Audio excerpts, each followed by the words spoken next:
Jordan Carter stood on the cracked sidewalk, the golden hues of dusk stretching across the city like a painter's final brushstroke.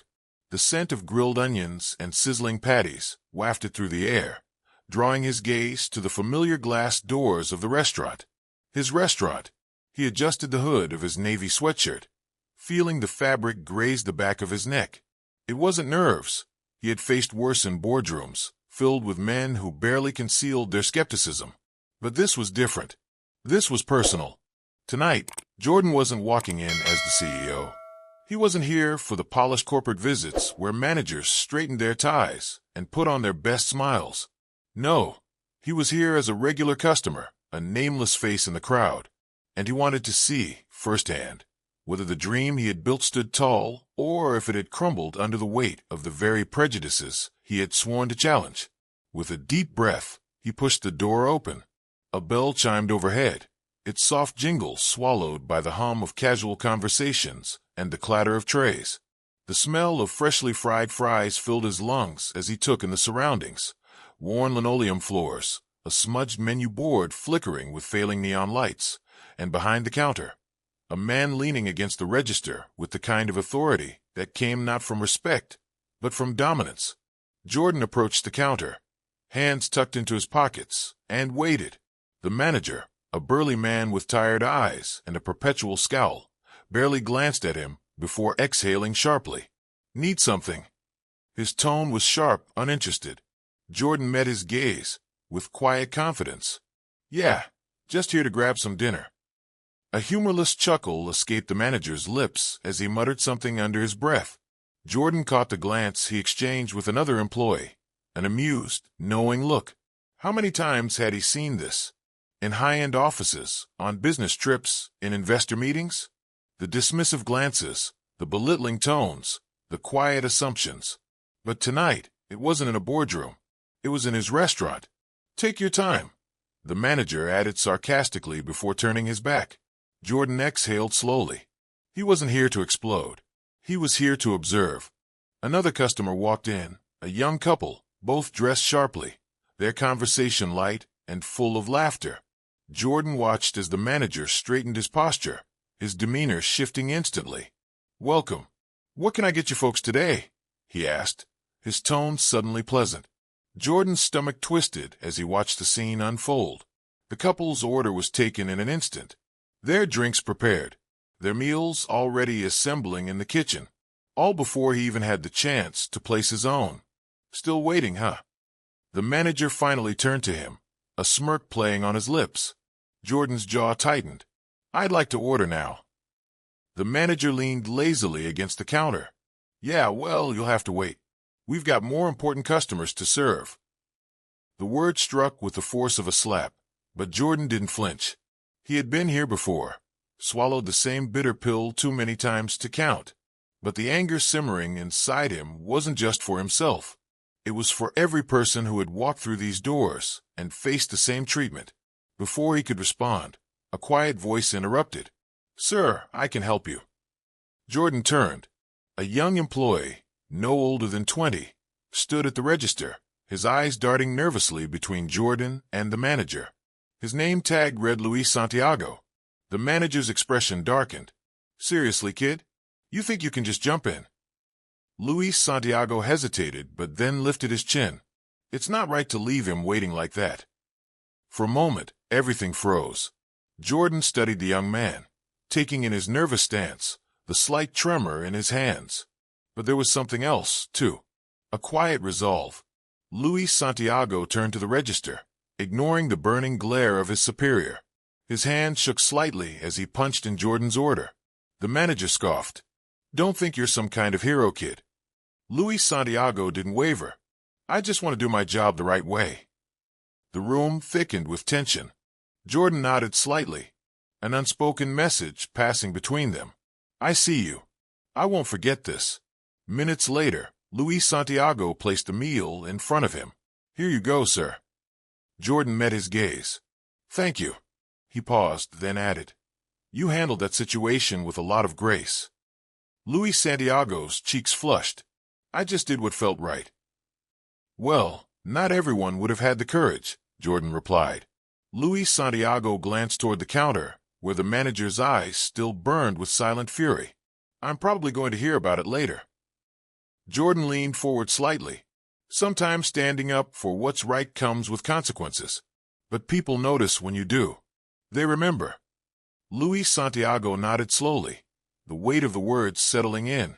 Thanks, he murmured before disappearing back into the kitchen. Jordan sat down by the window, his meal untouched. Outside, the city hummed with life. Inside, a bitter realization settled in his chest. He had built this company on the promise of equality, dignity, and respect. And yet, here he was, witnessing a reality that contradicted everything he stood for. This wasn't just one bad apple. This was a symptom of a deeper disease. And it was time to cut it out. He rose from his seat and walked toward the counter, his decision made. Luis Santiago, he called. The young man turned, hesitant. Could you get your manager for me? Jordan's voice was calm, controlled. Luis Santiago hesitated.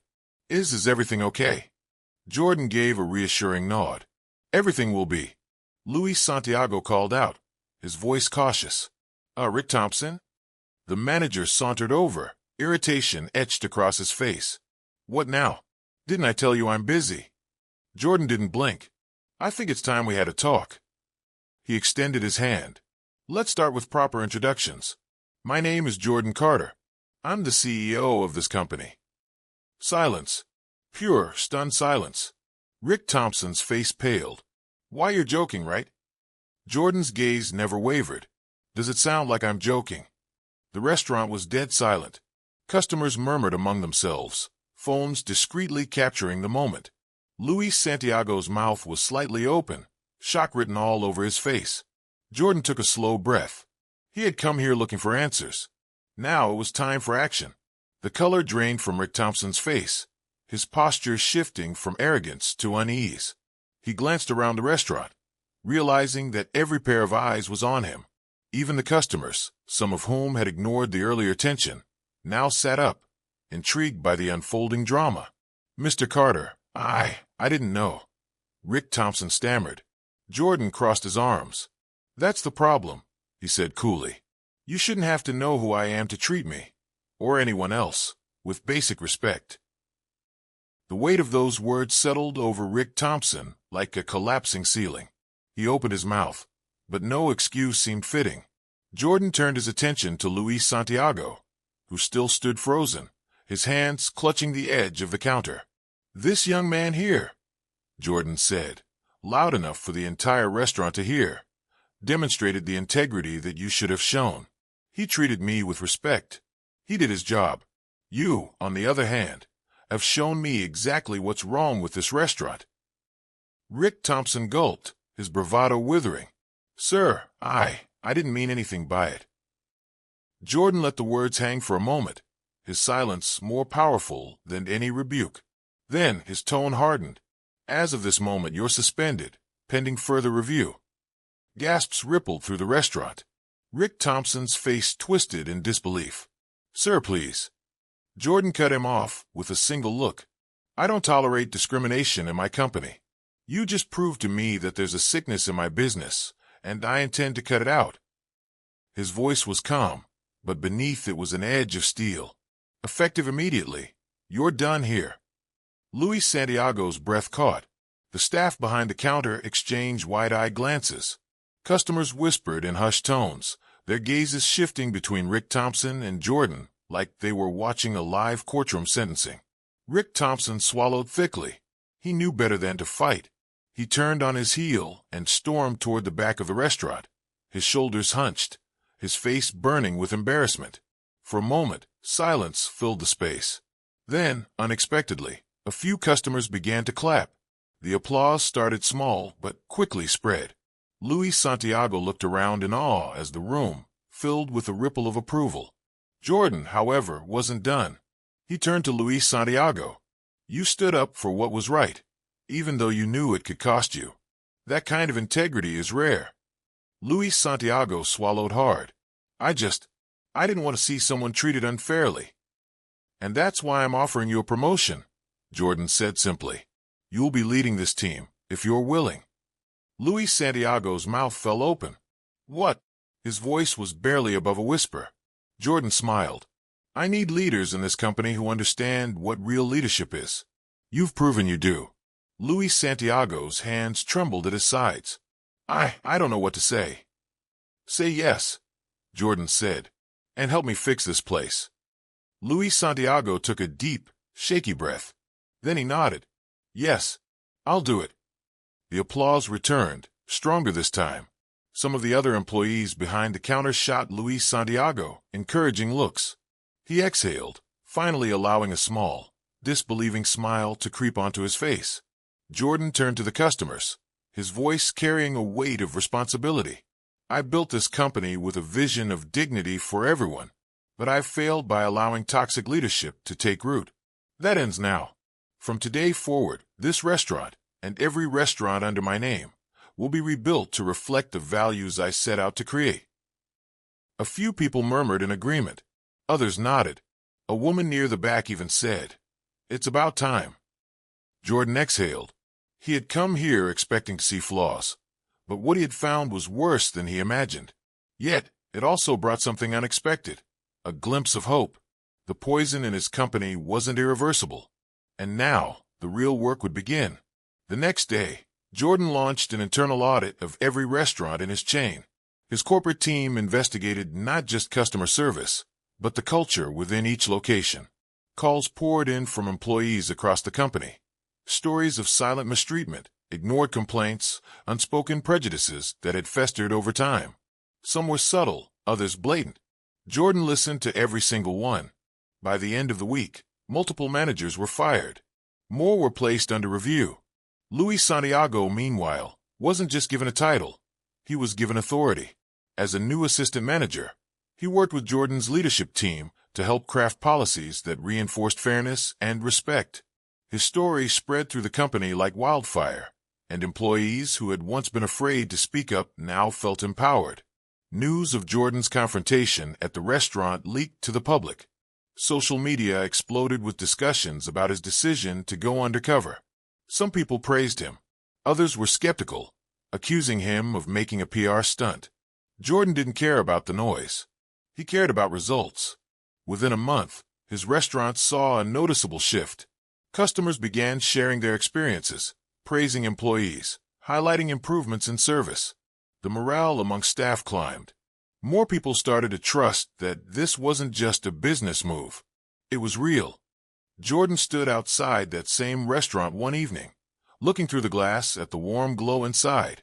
Luis Santiago stood at the register, his expression calm, his posture strong. The restaurant had transformed, not just in structure, but in spirit. Jordan smiled to himself. This was just the beginning. Months later, Jordan sat in his office, scrolling through emails, when a familiar name caught his eye. Subject, thank you. Dear Mr. Carter, I wanted to write to you personally to say thank you. I never imagined that standing up that night would change my life, but it did. Not just for me, but for my family. Because of the opportunity you gave me, I've been able to provide for them in a way I never thought possible. But more than that, you taught me what real leadership looks like. I hope to carry that forward and make sure no one else ever experiences what you did that night. Sincerely, Luis Santiago. Jordan stared at the screen for a long moment, his throat tightening. Then, without a second thought, he clicked reply. Subject, thank you. Luis Santiago. You've already proven you're a leader. Never stop fighting for what's right. See you at the top. Jordan. He hit send and leaned back in his chair, exhaling. His mission wasn't complete. The world wouldn't change overnight. But tonight he knew, without a doubt, that he was on the right path. And that was enough to keep him going.